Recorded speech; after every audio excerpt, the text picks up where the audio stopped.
கல்யாண மாலையில் ஆர்த்தி உங்களை அறிமுகப்படுத்துகிறோம். 2 பொண்ணுங்க எனக்கு. சரி. பெரிய பொண்ணுக்கு மேரேஜ் ஆயிடுச்சு. சரி. சின்ன பொண்ணுக்கு அரேஞ்ச் பார்க்குறோம். சரிங்க. நாங்கள் வந்து கல்லர் வகுப்பு சேர்ந்தவங்க. சரிங்க, ரைட், ஓகே. நல்ல any degree, okay, good job. சரி, ரைட், சொல்லுங்கள். நல்ல வேலையில் இருக்கணும். சரிம்மா. நல்ல குணமாக இருக்கணும். சரி. பழக்க வழக்கங்கள் நல்லா இருக்கணும். நல்ல பழக்க வழக்கம். சரி, சரிம்மா. வேலை நிரந்தரமாக இருக்கணும். சரிம்மா, right, okay, very good. Aarthi? BBA முடிச்சிருக்கேன் சார். சரிப்பா. எனக்கு வர லைஃப் பார்ட்னர் வந்து நல்ல ஒரு ஃப்ரெண்ட்லியாக, சரி, நானும் அந்த மாதிரி அவங்களோட ஃபேமிலிக்கு ஏற்ற மாதிரி நானும் அட்ஜஸ்ட்மெண்ட் பண்ணி நல்லா ஒரு அவங்களுக்கு ஒரு பொண்ணாக நான் இருப்பேன். Very good, very good, right, okay. அதாவது நீங்கள் எப்படி இருக்கிறீங்களோ அதை அப்படியே ஏற்றுக்கக்கூடிய ஒரு நல்ல ஃபேமிலி உங்களுக்கு கிடைக்கும், நல்ல கணவர் கிடைப்பாங்க. நான் நல்லவளாக இருப்பேன், அந்த ஃபேமிலியில் ஒரு பெண்ணாக இருப்பேன்னு சொல்கிறீங்க இல்லையா, அப்போது அந்த ஃபேமிலி உங்களை பெண்ணாக வச்சுக்கும், நல்ல மருமகளாக ட்ரீட் பண்ணும், சிறந்த மனைவியாக வச்சக்கூடிய சிறந்த கணவர் உங்களுக்கு கிடைப்பாங்க. நல்லா படித்து நிரந்தர வேலையில் இருக்கிற அருமையான மருமகன் உங்களுக்கு கிடைப்பாங்க. இந்த நிகழ்ச்சியில் வந்து கலந்துக்கிட்டீங்க, வாழ்த்துக்கள், வணக்கம். என் ஆர்த்தி பதிவேன் 685005, வயது 23, பிபிஏ முடித்தவர். இவர் படித்து நல்ல பணியில் உள்ளவரனை எதிர்பார்க்கிறார். ஆர்த்தி பற்றிய விரிவான விவரங்கள் kmmatrimony.com வெப்தளத்தில். கல்யாண மாலையில் ஜெயக்குமார் இவர் அறிமுகப்படுத்துகிறோம். வயது 39, எம்எஸ்சி பண்ணியிருக்கிறாரு. சென்னை பப்ளிஷிங் ஹவுஸில் ப்ரூஃப் ரீடராக ஒர்க் பண்ணிட்டு இருக்கிறாரு. டிப்ளமா அல்லது டிகிரி முடித்த நல்ல பெண் தனக்கு மனைவியாக வரணும்னு நினைக்கிறாரு. ஜெயக்குமார் நினைக்கிற மாதிரி நல்ல பெண் அவருக்கு மனைவியாக உடனடியாக அமைந்திட கல்யாண மாலையின் மனப்பூர்வமான வாழ்த்துக்கள். கல்யாண மாலையில் சண்முகப்பிரியா இவங்களை அறிமுகப்படுத்துகிறோம். வயது 30, எம்எஸ்சி பண்ணியிருக்கிறாங்க. சென்னை எம்என்சியில் அசிஸ்டன்ட் மேனேஜராக ஒர்க் பண்ணிட்டு இருக்கிறாங்க. ப்ரொஃபஷனல் டிகிரி முடித்து நிரந்தர வேலையில் இருக்கிற நல்லவர் தனக்கு கணவராக வரணும்னு எதிர்பார்க்குறாங்க. சண்முகப்பிரியா எதிர்பார்ப்புக்கு ஏற்ற நல்லவர் அவங்களுக்கு கணவராக உடனடியாக அமைந்திட கல்யாண மாலையின் மனப்பூர்வமான வாழ்த்துக்கள். கல்யாண மாலையில் முத்துராமன் இவர் அறிமுகப்படுத்துகிறோம். முத்துராமனுக்கு சிறிய வயதில் பார்வை குறைவு இல்லை. 10 வயதில் ஆர்பி என்ற ஒரு நோய் வந்ததுனால அதுக்காக ட்ரீட்மெண்ட் கொடுத்தோம். ஆனாலும் பார்வை 75% குறைந்து விட்டு 25% இருக்கு. அவன் தனது வேலைகளை தானே யார் தெய்வம் இல்லாமல் செய்து கொள்வான். படிக்கும்போது சிறிது சிரமப்படுவான். அதற்கு உதவி தேவை சமயத்தில். அவன் படிப்பு வந்து எஸ்எல்சி படித்தான். அவன் பார்வை குறையாக இருக்குன்னா கொஞ்ச நாள் படிக்காமல் இருந்தான். அப்புறம் பிஎஸ்சி படிச்சுட்டு இருக்கான். இப்போ மசாஜ் தெரப்பி படிச்சுட்டு வந்து மசாஜ் பண்ணிட்டு இருக்கான். சோஷியல் சர்வீஸ் எங்கே யாருக்கு வேணாலும் தினசரி ஏதாவது ஹெல்ப் பண்ணலைன்னா அவனுக்கு தூக்கம் வராது. அது மாதிரி மருமகள் எப்படி வேணும் உங்களுக்கு? ரொம்ப அன்பானவளா, அவனை ரொம்ப கவனிச்சுக்கிறவளா இருக்கணும். கடைசி வரல வாழ்க்கை துணையாக இருக்கணும். கட்டாயமாமா. நான் எங்களுக்கும் பொண்ணாக இருக்கணும். கல்யாண மாலையிலேருந்து கிடைக்கும்னு ரொம்ப நம்பிக்கையாக வந்திருக்கோம். சரிம்மா, ரைட், ரொம்ப நல்லா நடத்துறீங்க. சரிம்மா, ரைட்டு. முத்துராமனுக்கு வந்து 25% தான் அவருக்கு பார்வை இருக்குன்னு சொல்லியிருக்கிறீங்க இல்லையா? 75% வந்து அந்த பர்த்தில் வந்த டிஃபெக்ட் இல்லை, அது இல்லை. Right, okay. அவர் ஒரு கண்ணாக இருந்து பார்த்துக்கூடிய ஒரு நல்ல பெண் கல்யாண மாலை மூலமாக அவருக்கு மனைவியாக வருவாங்க, உங்களுக்கு நல்ல மருமகளாக வருவாங்க. இந்த நிகழ்ச்சியில் வந்து கலந்துக்கிட்டீங்க, வாழ்த்துக்கள், வணக்கம். எம் முத்துராமன் பதிவேன் 674003, வயது 40, ஐடிஐ முடித்தவர். பார்வையற்றோர் பள்ளியில் இன்ஸ்ட்ரக்டராக பணியில் உள்ளவர். கண் பார்வை குறைபாடுள்ளவர். இவர் படித்த அன்பான இல்வாழ்க்கை துணையை எதிர்பார்க்கிறார். முத்துராமன் பற்றிய விரிவான விவரங்கள் kmmatrimony.com வெப்தளத்தில். கல்யாண மாலையில் கஸ்தூரி இவங்களை அறிமுகப்படுத்துகிறோம். வயது 34, சிஏ இன்டர் பாஸ் பண்ணியிருக்கிறாங்க. சென்னையில் இருக்கிறாங்க. விவாகரத்து ஆனவங்க. நன்கு படித்து நிரந்தர வேலையில் இருக்கிற நல்லவர் தனக்கு கணவராக வரணும்னு நினைக்கிறாங்க. கஸ்தூரிக்கு அமையப்போகும் இந்த வாழ்க்கை மிகச் சிறப்பானதாக அமையணும்னு கல்யாண மாலை மூலமாக மனப்பூர்வமாக வாழ்த்துறோம்.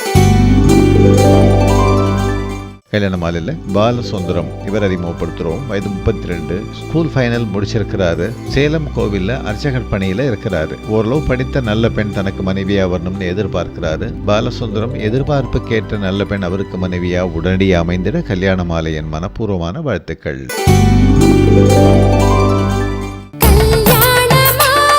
அந்த உடைவு ஒவ்வொரு மனிதனோட வாழ்க்கையிலும் ஏதாவது ஒரு தருணத்துல நடக்குதா இல்லையாங்க? நடந்ததுன்னா கை தட்டுங்க, இல்லைன்னா விட்டுடுங்க. இவ்வளவு பரிதாபமா கேட்டெல்லாம் கைதட்டல் வாங்குறது கொஞ்சம் கூட முறையாவே தெரியல. கல்யாண மாலையில் அறிமுகமாகும் வரன்களின் விவரங்களை பெற கல்யாண மாலை நிகழ்வுகள் படப்பிடிப்பு பற்றி அறிய கல்யாண மாலை 6/1 ராமசாமி ஸ்ட்ரீட், டி நகர், சென்னை 17. ஃபோன் 24341300, 24341400. Email info@kmmatrimony.com. முந்தானை முடிச்சு வாழ்க்கையை சுகமாக்குகிறதா சுமையாக்குகிறதா? இயக்குனர் நடிகர் திரு கே பாக்யராஜ் தலைமையில் ஹியூஸ்டன் கல்யாண மாலை கோலாகலமான நிகழ்ச்சி சென்ற வார தொடர்ச்சி. அங்கே ஒரு கதை சொன்னார். 70 வயசில் ஒரு பாட்டி தாத்தா வந்தாங்களாம். வீல் சேரில் அந்த பாட்டியை வச்சு கூட்டிகிட்டு போனாராம். என்னன்னு கேட்டாங்களாம். ஐஸ்கிரீம் திருவிழாக்கு என் மனைவி இது வரைக்கும் நான் கூட்டிகிட்டு வந்ததே இல்லைங்க, இன்னைக்கு கூட்டிகிட்டு வந்திருக்கேன்னு சொன்னாராம். ஒரு ஐஸ்கிரீம் சாப்பிட்றதுக்கு ஒரு அம்மா வாழ்க்கையில் 70 வயசு வரைக்கும் காத்துட்டு இருக்க வேண்டியிருந்ததுங்க. அதாவது திருவிளையாடலில் நாகேஷ் ஒரு டைலாக் சொல்லுவார். என்னென்னா, குற்றம் கண்டுபிடிப்பதற்கென்றே சில புலவர்கள் இருக்கிறார்கள். அந்த மாதிரி அவர் பாவம் சென்டிமெண்ட்டாக ரொம்ப ஆர்ட் டச்சிங்காக ஃபீலிங்காக வந்து அவர் சொன்னார். அவங்க நடக்க முடியாமல் இருந்தாங்க, எப்படி நாள் இத்தனை நாள் இருக்காங்களோ இந்த ஊருக்கு கூட்டு வர முடியலையேன்னு சொன்னால் அதையும் ஒரு குத்தம் சொல்லி 70 வயசா நான் ஒரே அதான் கரெக்டாக ஒரு பழமொழி சொல்லியிருக்காங்க. ஆகாத முண்டாடி கைப்பட்டாலும் குத்தம் கால்பட்டாலும் குத்தம். அதுதான் எங்க வருத்தம். அதுவும் ஆகாத புருஷன்னு சொல்ல மாட்டீங்க பாருங்க, ஆகாத பொண்டாட்டின்னு அதுவும் எங்களை தான் அடிக்கிறீங்க. அதெல்லாம் விட்டுருவோம். நான் ஒரே ஒரு கேள்வி தாங்க கேட்குறேன். நம்ம எல்லாருமே திருமணத்தை விட்டுட்டு நீ அப்படி போயிட போறியா இப்படி போயிட போறியான்லாம் கேட்டாங்க. அந்த மாதிரி வந்து ஒழுக்க நெறிகள்லேருந்து விலகி போகிற எண்ணத்தில் இங்கே ஒருத்தர் கூட இல்லைன்றதை உங்களுக்கு நான் முதல்ல சொல்கிறேன். அதுக்காக இங்கே இருக்க பிரச்சனை இல்லைன்னு நாங்கள் மூடி மறைச்சிட்டு போகிற ஆட்கள் கிடையாது. வாழ்க்கையில் இருக்க எல்லா கஷ்டத்தையும் அனுபவிக்கிறோம், எல்லாம் பண்ணுறோம். கடைசியில் நினச்சி பார்க்கும்போது இல்லை, 5 வயசில் அட விடுங்க 4 வயசில் ஸ்கூலுக்கு போக ஆரம்பித்தோங்க, 16 வயசில் ஸ்கூலை முடித்தோம், 23 வயசில் கிராஜுவேஷன் முடித்தோம், வேலைக்கு போனோம், கல்யாணம் பண்ணோம், குழந்தைங்க பெற்றோம், அதுக்கப்புறமா மாமனார் மாமியாரை பார்த்தோம். அதுக்குள்ளே 45-50 வயசில் பிபி வந்துச்சு, டயபெட்டிஸ் வந்துச்சு, நமக்காக டாக்டருக்கு போனோம். எல்லாம் பண்ணி முடிச்சுட்டு ஆமாம் நம்ம முதல்ல 5ஆம் கிளாஸில் படிக்க ஆரம்பிக்கும் போது அதாகணும் இதாகணும் எதோ ஆகணும்னு நினச்சோமே, அதில் என்ன ஆயிருக்கும்னு பார்த்தா இந்த மொத்த வாழ்க்கையிலையும் நான் தொலைஞ்சு போயிட்டேன். பார்த்தீங்களா, அந்த துக்கம் தாங்க. நான் காணாமல் போய்விட்டேன். நான் என்பது அகங்காரம் இல்லை, எனக்குன்னு சின்னதாக ஒரு விஷயம் இருக்குல்ல, நான் ஒரு பிடிச்ச கவிதை படிக்கணும், ஒரு நல்ல டீயை வச்சுக்கிட்டு மழை வரும்போது அழகாக அதை பார்த்து சாப்பிட்ணும், இன்றைக்கி காலார நடந்து ஒரு ரவுண்டு போயிட்டு வரணும். இந்த சின்ன எல்லா விஷயமும் என்னை விட்டு காணாமல் போய் இதெல்லாம் எதுக்குடா நம்ம செஞ்சோன்னு பார்க்கும்போது ரொம்ப வருத்தத்தோட வாழ்க்கை என்னடா இது அப்படின்னு ரொம்ப மனசு உடைஞ்சு போய் நிற்கிறோம் பாருங்க. அந்த உடைவு ஒவ்வொரு மனிதனோட வாழ்க்கையிலையும் ஏதாவது ஒரு தருணத்தில் நடக்குதா இல்லையாங்க? நடந்ததுன்னா கை தட்டுங்க, இல்லைன்னா விட்டுடுங்க. நன்றி, வணக்கம். இவ்வளவு பரிதாபமாக கேட்டெல்லாம் கைதட்டல் வாங்கிறது கொஞ்சம் கூட முறையாகவே தெரியல. இது தலைப்பு வந்து புருஷனோட அம்மா அப்பா எல்லாம் வீட்டுக்கு வரலாமா வேண்டாமா, கூட இருக்கலாமா கூடாதா அப்படின்னு சொல்லியிருந்தா இவங்க பேசுனது கரெக்டாக இருந்திருக்கு. ஏன்னா போட்டு அவங்கள தான் கிளின்னு கிழிச்சிட்டாங்க. சுமதி அவர்கள் பேசின திறமைக்காக அவர்கள் பேசின அந்த மாடுலேஷன், அந்த போஸு, அந்த நின்று அப்படி பார்க்கறது இப்படி பார்க்கறது, அதான் என்ன ரியாக்ஷன். நான் ஒவ்வொரு எங்களையும் அதை அப்படி ரசிச்சுட்டு இருக்கிறேன். அவங்களுக்கு தெரியும் எங்கே கிளாப் அடிப்பாங்க அப்படின்ட்டு. ஸோ அதனால் அங்கே அப்படி ஒரு கேப் அப்படி எடுக்கிறாங்க. என்னையா அப்படின்னா கை தட்டு அப்படிங்கிற மாதிரி. எங்களுது அப்படி இல்லை. அந்த புடவை வந்து முந்தான முடிச்சப்போ வந்து உட்காரும் போது லேசாக அந்த புடவை உரசும் போதே ஒரு டிக்லிங் எங்களுக்கு. முந்தானை முடிச்சு வாழ்வை சுமையாக்குகிறதா சுகமாக்குகிறதா? நிகழ்ச்சியின் நடுவர் இயக்குனர் நடிகர் திரு கே பாக்யராஜ் அவர்களின் தீர்ப்பு. வரன்களை அறிமுகப்படுத்திய பிறகு கல்யாண மாலையில் மகேந்திரன் உங்களை அறிமுகப்படுத்துகிறோம். நாங்கள் வந்து வன்னிருங்க. சரி. தம்பிக்கு மகன். ஆமாம். படிப்பு நல்லா படித்து பெங்களூரில் வேலை இருக்கிறாப்புல. சரி. அதனால் வந்து ஒரு பொண்ணு வந்து நல்ல அழகாக இருக்கணும். சரி. நல்ல குடும்பத்துக்கு தகுதியாக இருக்கணும். சரி. நல்ல கௌரவமான குடும்பமாக இருக்கணும். ரைட்டு. இப்படிப்பட்ட இடத்துல ஒரு பொண்ணு தம்பிக்கு வேணும். நீங்கள் வந்து உட்காரும்போது இவ்வளோ சொல்லுவீங்கன்னு நான் எதிர்பார்க்கல. என்ன போகணுமோ அதை தீர்மானமாக கேட்டீங்க. சொல்லுங்கள் மகேந்திரன். எம்எஸ்சி எம்பிஏ முடிச்சிருக்கேங்க சார். இந்தியன் எம்என்சியில் பெங்களூர் ஒர்க் பண்ணிகிட்ருக்கேன். ஓகே. சாஃப்ட்வேர் இன்ஜினியராக. எம்எஸ்சி வந்து இந்த 5 years course integrated course. Okay okay. Computer technology. சரி சரி. செப்டம்பரில் சென்னை வந்துடுவேன் போட்டு. Okay, very good, right. Okay. மனைவி எப்படி வேணும்? அன்பான அழகான மனைவி வேணும். எனக்கு என்னுடைய அச்சீவ்மெண்ட்ஸுக்கெல்லாம் பேக் போனாக இருக்கணும். Very good. அன்பான அழகான அருமையான மனைவி உங்களுக்கு கல்யாண மாலை மூலமாக கிடைப்பாங்க. கண்டிப்பாக. உங்கள் குடும்பத்துக்கு சிறந்த மருமகள் வருவாங்க. நீங்கள் கேட்குற மாதிரி சரிங்க, என்ன கேட்குறமோ அது கரெக்டாக கிடைக்கும் கல்யாண மாலையில். சரிங்க. வாழ்த்துக்கள். வணக்கம். ஜே மகேந்திரன், பதிவு எண் 551932, வயது 31, எம்எஸ்சி MBA முடித்தவர், IT அனலிஸ்டாக TCSல் பெங்களூரில் பணியிலுள்ளவர். இவர் நன்கு படித்து பணியிலுள்ள மணமகளை எதிர்பார்க்கிறார். மகேந்திரன் பற்றிய விரிவான விவரங்கள் kmmatrimony.com வெப்தளத்தில். கல்யாண மாலையில் நினிதா மார்கரெட் ஜுல்ஃபியா இவங்களை அறிமுகப்படுத்துகிறோம். BVSc MS மேலும் PhD யூஎஸில் முடிச்சுட்டு US மினியாபோலிஸில் போஸ்ட் டாக்டரல் அசோசியேட்டாக இருக்கிறாங்க. தனக்கு சமமாக படிச்சுட்டு நிரந்தர வேலையில் இருக்கிற நல்லவர் தனக்கு கணவராக வரணும்னு விரும்புகிறாங்க. நினிதா மார்கரெட் விரும்புகிற மாதிரி நல்லவர் அவங்களுக்கு கணவராக உடனடியாக அமைந்திட கல்யாண மாலையின் மனப்பூர்வமான வாழ்த்துக்கள். கல்யாண மாலையில் மோகன்ராஜ் இவர் அறிமுகப்படுத்துகிறோம். வயது 30, BE பண்ணியிருக்கிறாரு. வெள்ளூரில் லீட் என்ஜினியராக ஒர்க் பண்ணிட்டு இருக்கிறாரு. டிகிரி படித்த நல்ல பெண் தனக்கு மனைவியாக வரணும்னு நினைக்கிறாரு. மோகன்ராஜ் நினைக்கிற மாதிரி நல்ல பெண் அவருக்கு மனைவியாக உடனடியாக அமைந்திட கல்யாண மாலையின் மனப்பூர்வமான வாழ்த்துக்கள்.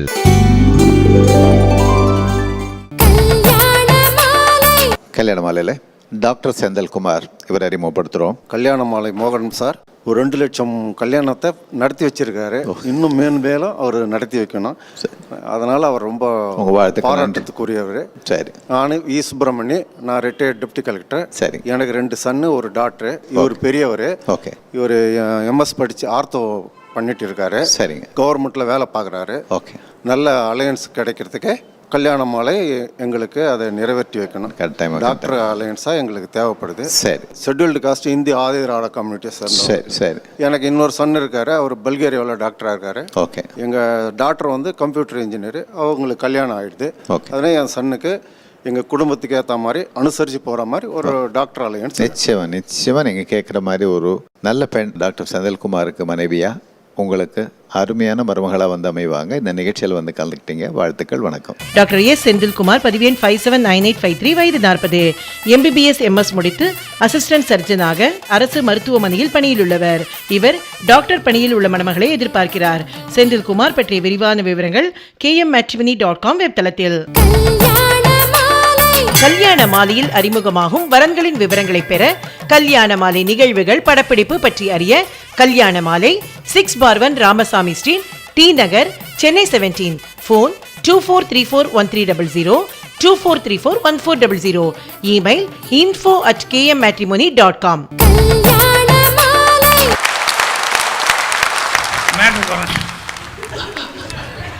என்ன தீர்ப்பு சொல்லணும் இல்லையா? 91 ஒரு ட்ரிப் வந்தப்போ எனக்கு இங்கே மாஸ்டர் ஒருத்தர் இருக்கார். ஓகுலகாமா சிட்டியில் சண்முகமணி மாஸ்டர்னு எனக்கு பாடம் சொல்லி கொடுத்தவர். 8th 9th 10th எல்லாம் பாடம் சொல்லி கொடுத்தவர். அவர் இங்கே இருக்காருன்னு சொல்லிவிட்டு நான் வேறு எங்கேயோ இருந்து ஒரு ஃபோன் அடித்தேன். உடனே அந்த மாஸ்டர் வந்து, என்ன பாக்யராஜ் இவ்வளோ தூரம் வந்திருக்க, நீ அவசியம் என் வீட்டுக்கு வந்துட்டு போகணும் அப்படின்னு சொல்லிட்டு அப்புறம் அவர் வீட்டுக்கு போனேன். என்னென்னா அவருக்கு எனக்கு ரிலேஷன்ஷிப் வந்து அந்த வாத்தியார் வந்து எனக்கு ரொம்ப பிடிக்கும். நான் படத்தில் ஃபஸ்ட்டு படத்துலேயே புதிய வார்ப்புகளில் சண்முகமணின்னு தான் என் பேர் வச்சுருப்பேன். இங்கே தான் இருக்கார் ஓகுலகாமா இதில். சுந்தரகாண்டத்துலேயும் என் பேர் சண்முகமணின்னு ஒரு பையன் வந்து பேசுகிறானே, அதெல்லாம் வந்து அவருடைய வாத்தியாரனுடைய இது தான். அப்புறம் அவங்க வீட்டுக்கு போயிருந்தேன். போனப்போ எல்லாருமே சாதாரணமாக நைட்டில் உட்காந்து பேசிட்டு இருக்கும்போது, பாக்யராஜ் என் பையன் வந்து ஒரு சின்ன டவுட்டு கேட்டுக்கிட்டே இருக்கிறான், அதுக்கு எனக்கு கரெக்டாக பதில் சொல்ல வரல, நீ கரெக்டாக சொல்லுவேன்னு நினைக்கிறேன் அப்படின்னாரு. சார் நீங்கள் வாத்தியார் உங்களுக்கே சொல்ல வரல, நான் என்ன சார் சொல்ல போகிறேன்னு. இல்லைல்லப்போ படம்லாம் பார்க்குறேன், அதனால் நீ வந்து கரெக்டாக சொல்லுவேன்னு நினைக்கிறேன் அப்படின்ட்டு விஜய் இங்கே வா அப்படின்னாரு. அங்கிள்கிட்ட கேள்வி சந்தேகத்தை அப்படின்னா. அப்போ அந்த பையன் வந்து கேட்டான். அவன் என்னென்னா சின்ன வயசுலேயே இங்கே வந்துட்டவன். பொண்ணு பெரிய பொண்ணு பிரியா, அதனால் அந்த பொண்ணுக்கு வந்து ஓரளவுக்கு நம்ம இந்தியன் கல்ச்சர் என்ன இதுங்கிறதெல்லாம் தெரியும். இந்த பையனுக்கு வந்து அவ்வளோ தெரியல. ஆனால் அப்பப்போ சொல்லிக்கிட்டு இருப்பாங்க இந்தியன் இப்படி அப்படி இப்படின்ட்டு. அந்த பையன் வந்து கொஞ்சம் தடுமாறி அவன் தமிழில் வந்து பேசினான், இங்கிலீஷ்லேயும் கொஞ்சம் மிக்ஸ் பண்ணி பேசினான். இந்த மாதிரி வந்து இந்தியாவில் வந்து அங்கே வந்து ஒரே ஒரு தடவை தான் ஒரு பொண்ணை பார்க்குறதுக்காக மாப்பிள்ளை வருவாராம். ஒரு தடவை வந்து நீ ஒரு ஸ்வீட்டு காரம் காஃபி கொடுப்பாங்களாம். பொண்ணு பேசக்கூட மாட்டாங்களாம், பார்த்துட்டு உடனே போயிடுவாங்களாம். அதுக்கப்புறம் போய் பொண்ணை பிடிச்சிருக்கு அப்படின்னு சொல்லிட்டு கல்யாணம் நடந்துக்குமாமே. அவங்க பேசி கூட மாட்டாங்களாமேன்னா, ஆமாப்பா வீட்டில எல்லாம் பேசுவாங்க, அதனால் அப்பா அம்மாலாம் பேசியிருப்பாங்க, அதனால் ஒன்றும் ப்ராப்ளம் இல்லை. இல்லை எது கேட்குறேன்னா, எங்கள் ஊரில் வந்து டேட்டிங் இருக்குது ஃபஸ்ட்டு. அப்புறம் டேட்டிங் முடிஞ்சதுக்கப்புறம் அதுக்கப்புறம் லவ் அப்படின்னு சொல்லி ஒன்று, அது முடிஞ்சதுக்கப்புறம் லிவிங் டுகெதர்னு ஒன்று இருக்குது. அதுக்கப்புறம் தான் மேரேஜுங்கிறதுக்கு நாங்கள் போகிறோம். அப்படி இவ்வளவெல்லாம் பழகி இவ்வளவும் பண்ணி போகிறோம். ஆனால் நீங்கள் ஒரு ஸ்வீட்டுக்காரன் காஃபிலேயே வந்து உடனே ஓகேன்னு சொல்லிடுறீங்க. ஆனால் இங்கே தான் 60% டைவர்ஸ் ஆகுது. உங்கள் ஊரில் 10% 15% கூட டைவர்ஸ் ஆகுதுல்ல, இது எப்படி அப்படின்னா? சார் கொஞ்சம் கஷ்டமான கேள்வி, கொஞ்சம் எனக்கு டைம் கொடுங்க, காலையில் சொல்கிறேன் அப்படின்னு. அப்புறம் உண்மையிலேயே அவன் கேட்ட கேள்வி ஒரு நியாயமான கேள்வி. ஏன்னா நம்ம இந்தியாவில் நடக்கிறது என்ன, இங்கே நடக்கிறது என்னங்கிறது அவன் பார்த்துக்கிட்டு இருந்ததுனால அவன் கேட்டது. அப்புறம் அடுத்த நாள் வந்து சொன்னேன், சார் ஓரளவுக்கு ஒரு பதில் கிடச்சிருக்கு அப்படின்னா. என்ன சொல்லுன்னா, அப்புறம் அந்த பையனை வான்னு சொல்லி கூப்பிட்டேன், விஜய் அப்படின்னா. இந்த மாதிரி வந்து உனக்கு மேட்ச் பார்க்குறதெல்லாம் பிடிக்குமா அப்படின்னு சொல்லி கேட்டேன். பார்ப்பேன், இங்கே வாலிபால், ஃபுட்பால், அப்புறம் கிரிக்கெட் அதெல்லாம் வந்து எது வந்தாலும் நான் பார்ப்பேன் அப்படின்னு. அப்போ நான் கேட்டேன், மேட்ச்சில் வந்து உனக்கு லைவாக பார்க்குறது பிடிக்குமா, ஆக்ஷன் ரீப்ளே பிடிக்குமா அப்படின்னு. அவன் லைவாக பார்க்குறது தான் இன்ட்ரெஸ்ட்டாக இருக்கும், ஆக்ஷன் ரீப்ளேன்னா என்னென்னு தெரிஞ்சு போதில்ல, அதுக்கப்புறம் தெரிஞ்சுட்டு பார்க்கும்போது சுவாரஸ்யம் இருக்காது அப்படின்னாப்புல. அப்போ தான் சொன்னேன் நான், உங்களுடைய அமெரிக்கன் கல்ச்சர் ஆக்ஷன் ரீப்ளே, அவர் இந்தியன் கல்ச்சர் லைவ். ஏன்னா டேட்டிங்கும் முடிஞ்சு போச்சு, உனக்கு லவ்விங்கும் முடிஞ்சு போச்சு, லிவிங் டுகெதரும் முடிஞ்சு போச்சு. அப்புறம் முடிஞ்சால் குழந்தையும் பார்த்துக்கிட்டு அப்புறம் கல்யாணம், நீ என்னையா மிச்சம் இருக்கு கல்யாணத்தில்? அப்புறம் எப்படி நீ சந்தோஷமாக இருக்க முடியும்? எங்களுது அப்படி இல்லை. அந்த புடவைய வந்து முந்தான முடிச்சப்போ வந்து உட்காரும்போது லேசாக அந்த புடவை உரசும் போதே ஒரு டிக்லிங் எங்களுக்கு. அந்த கை பட்டுன்னு ஒரு அது தாலி கட்டும்போது ஒரு டிக்லிங். அப்புறம் ஃபஸ்ட் நைட்டு கொண்டு போய் விடும்போது அப்புறம் அங்கே வந்து யார் பேசுறதுன்னு தெரியாது ரெண்டு பேர்த்துக்குள்ள. அப்புறம் சொல்லுங்கள். பொண்ணு வந்து வெக்கத்தை விட்டு சொல்ல முடியுமா? அதுவும் பேசாமல் இருக்கும். அப்புறம் வீட்டிலேருந்து பெரியவங்க யாராவது, டே மணி 12:30 இந்நேரம் வரைக்கும் என்ன பண்ணிட்டுங்க, ஐயோ அப்பா திட்டுறாருன்னு டக்குன்னு போய் லைட் ஆஃப் பண்ணிட்டு. இப்படி காலையில் 2 பேருமே ஏதோ ஒரு தப்பு பண்ணிட்டோம் அப்படிங்கிற மாதிரியே ஒரு 2 பேருக்குள்ளே ஒரு சங்கோஜம். அப்புறம் அது சரி பண்ணுறதுக்காக என்ன பண்ணுவாங்க, ஒரு கோயில் குளத்துக்கு போயிட்டு வாங்க அப்படிம்பாங்க. அப்போ ஒரு கோயில் குளத்துக்கு போகும்போது வேறு வழி இல்லாமல் 2 பேரும் பேசித்தானே ஆகணும். கொஞ்சம் வெக்கத்தை விட்டு அப்படியே பேச ஆரம்பிப்பாங்க. இப்படியே போகிறதுக்குள்ளே ஒரு 3 மாதம் ஆகி போகும். 4வது மாதம் 5வது மாதத்துக்குள்ளே வாந்தி எடுத்துட்டாங்க. ஆஹா, இப்படி ஒரு குழந்தை பிறந்து கன்சீவ் ஆகிருக்கான்னு சொல்லும்போது இது நம்மளுடைய குழந்தை, இதை நல்லபடியாக நம்ம பார்த்துக்கணும் அப்படின்னு சொல்லிட்டு அடுத்த டைவர்ஷன் அவனுக்கு அதில் வருது. அப்புறம் குழந்தை பிறந்ததுக்கப்புறம் ஐயோ இது நம்ம குழந்தை, இது நல்லா படிக்க வைக்கணும், நல்லா இது பண்ணணும் அப்படின்னு சொல்லிட்டு அதுக்கு மேலே கான்சன். இப்படி ஒவ்வொன்றா லைவாக நடந்துட்டு இருக்கிறதுனால தான் நாங்கள் பிச்சுக்கிறது இல்லை. நீங்கள் எல்லாம் முடிச்சுக்கிட்டீங்கும் போது பிச்சுக்கிறீங்க, இதுதான் இப்போ இந்தியன் கல்ச்சர் அப்படின்னு சொல்லி சொன்னேன். அப்புறம் இன்னொன்று கேட்டான், எங்கள் ஊரில் எல்லாம் வந்து இங்கே வந்து ஃபாதர்ஸ் டே, மதர்ஸ் டே எல்லாம் இருக்குது. அப்போ வந்து 50% ஆஃப் 70% ஆஃப்னெல்லாம் நாங்கள் பண்ணிகிட்ருக்கோம். உங்கள் ஊரில் ஃபாதர்ஸ் டே, மதர்ஸ் டேவே கிடையாதாமே அப்படின்னு. அப்போ நான் சொன்னேன், ஏப்பா நீங்கள் எல்லாம் இருக்கும்போதே அப்பா அம்மாவெல்லாம் மறந்துடுறீங்க. அட்லீஸ்ட் அந்த டேலையாவது கூப்பிட்டு ஏதாவது பண்ணணுங்கிறதுக்காக தான் உங்களுக்கு 70% 50% ஆஃப்னு அன்றைக்காவது சேருங்கடாங்கிறான். நாங்கள் மறந்தால் தானேப்பா அவங்களுக்கு ஃபாதர்ஸ் டே, மதர்ஸ் டே கொண்டாடணும். எங்கள் அப்பா அம்மா செத்து போனதுக்கப்புறம் கூட அந்த நாளில் கூட நாங்கள் திதின்னு சொல்லி வச்சு அவங்களுக்கு படையல் பண்ணி அதுக்கப்புறம் தான் வருஷம் பூரா நாங்கள் அது சாகிற வரைக்கும் வந்து அவன் அப்பாவுக்கு அம்மாவுக்கு செய்ய வேண்டி செஞ்சிட்ருக்கோம் அப்படின்னு சொன்னேன். ஸோ கல்ச்சர் அப்படிங்கிறது வந்து ஒரு புருஷ பொண்டாட்டி லைஃப்பில் வந்து எவ்வளோ அண்டர்ஸ்டாண்டிங் அப்படிங்கிறது ரொம்ப முக்கியம். பாலிராஜ் சொன்ன மாதிரி ஒருத்தர் விட்டு கொடுத்து போகிறதா வாழ்க்கை. நமக்காக மட்டுமே வாழ்கிறது வாழ்க்கை இல்லை, அடுத்தவங்களுக்காக வாழ்கிறதுங்கிறது ஒரு வாழ்க்கை. அப்புறம் நிறைய பேர் என்ன நினைக்கிறோன்னா, இப்போ ஒரு ஹஸ்பண்டுக்கு ஹஸ்பண்டு அப்படிங்கிறது மட்டுமே ரோல் இல்லை. அந்த ஹஸ்பண்டு நல்ல ஹஸ்பண்டாக இருந்தால் அவன் வந்து ஒரு தன்னுடைய ஒய்ஃபுக்கு வந்து ஒரு ஃபாதராக இருக்கணும், அது அவனுடைய பொறுப்பு. அதே மாதிரி ஒரு நல்ல கைடாக இருக்கணும், அதுவும் 2வது பாயிண்ட்டு. 3வது நல்ல ஃப்ரெண்டாக இருக்கணும். ஸோ வெறும் புருஷனாக மட்டும் இருந்த பிரயோஜனம் இல்லை. இந்த 3 ரோலும் ஒருத்தர் எடுத்துக்கிட்டான்னா அந்த பொண்ணுக்கு லைஃப்பில் அதை விட பெரிய கொடுப்பினைங்கிறது வேறு எதுவுமே கிடையாது. இப்போ நமக்கு வந்து முந்தானம் முடிச்சினால என்ன இதுன்னு சொல்லும்போது ஒரு இதாக பார்த்துட்டோம்னா நமக்கு சாமியே வந்து அர்த்தநாரீஸ்வரர் தான் பாதி பெண் பாதி அப்படின்னு சொல்லிட்டு, ஸோ சாமியாக எடுக்கிறதுனால எடுத்துக்கலாம். சாமியாக இல்லை சயின்ஸ் பிரகாரம் எடுக்கணும்னு சொல்லி கேட்டால் கூட அதுவும் நியூட்டன் லா எடுத்துகிட்டு பாருங்கள் நீங்கள். அதில் வந்து என்னென்னா, ஒரு பொருள் வந்து ஸ்டெடியாக இருந்தாலும் சரி, மூவிங்கில் இருந்தாலும் சரி, அது மேலே இன்னொரு ஃபோர்ஸ் வந்து சேரல அப்படின்னு சொன்னோம்னா இது ஸ்டெடியாக இருக்கிறது அசையாமையாக தான் கடைசி வரைக்கும் இருக்கும். மூவிங் ஒரே டைரெக்ஷனில் தான் போயிட்டு இருக்குமோ ஒழிய அது வேற எதுவுமே மேலேயோ கீழேயோ டைரக்ஷன் மாற்றி எங்கேயுமே போகாது. ஸோ இன்னொரு சக்தி அப்படின்னு சொல்லி உள்ள வரும்போது தான் அது வந்து அந்த தியரி பிரகாரம் பார்த்தாலும் ஒரு ஆணாக இருக்கும்போது ஒரு பெண்ணும் பெண்ணுக்கு ஆணும் இவங்க வந்து கண்டிப்பாக தேவைப்படுறாங்க.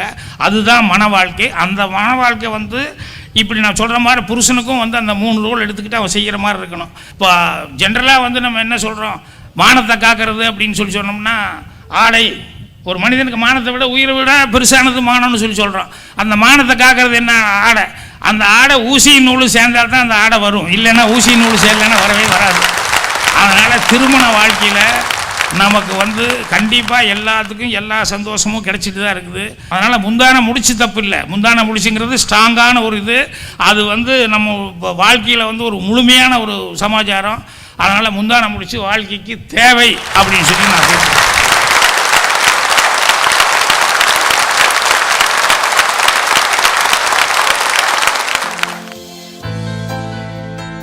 New York is situated in the northeast region of the United States of America.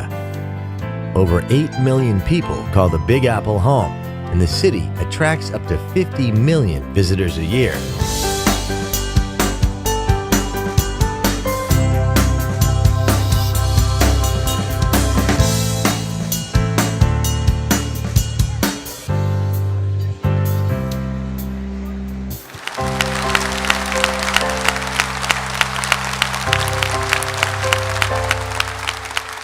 இது குபேர நாடு, கொட்டி கிடக்குது.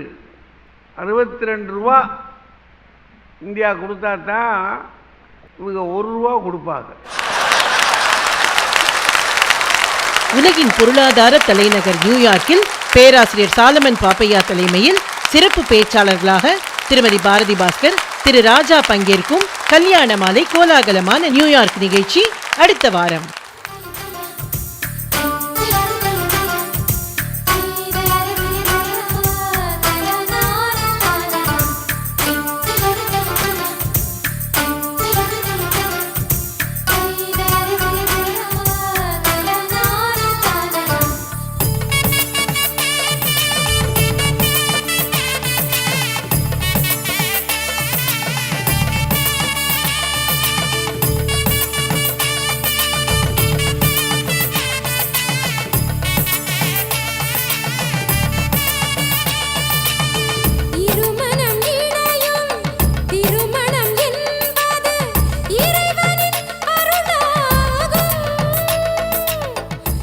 உங்கள் வீட்டு வரனுக்கு மிகச் சிறப்பான இல்வாழ்க்கை துணை அமைய பதிவு செய்து கொள்ளுங்கள் KMmatrimony.com.